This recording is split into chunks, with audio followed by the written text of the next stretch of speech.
Selam. Biz toplarız kabak. Biz toplarız kabak. Bu küçücük karpuşçuk. Bu ne Kira? Karpuz söyle, karpuz. Karpuz. Bu karpuz. Bu ne Yeva? Büyük. Büyük kabak. Güzün bizim kültürümüze de girer bir yoğurtu. Halloween ona derler. Hell İngilizceden cendim. Ben okudum internette hani Halloween yoğurtusu gelmiş Kelt halklarından 2000 yıl ta ileri. İnanarak ölülerin Allah'ına onlar göstererdiler kendi saygısını ona, toplayıp kabakları da yaparak onlardan bir yoğurtu gibi korkutarak birbirini.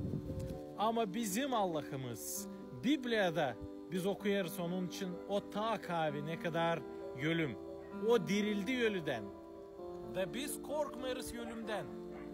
Zere var o hangisi kurtardı bizi ölümden. Hristos öldü de dirildi. Allah ta kavi ne kadar ölüm. O yaptığı öyle hani bizim canımız hiç ölmeyecek. Güydemiz de vakit gelecek dirilecek. Ama Biblia'da biz görüyoruz hani var sadece bir Allah. O bütün dünyanın Allah'ı. O yarattı hepsini. Da onun için biz korkmuyoruz ölümden. Hali zinancı insan hiç korkmuyor ölümden. Zira o bilir hani Allah, İsus Hristos ta kavi ölümden. Beğendiyseniz bu videoyu koyun like, yapın repost. Kalın sağlıcakla.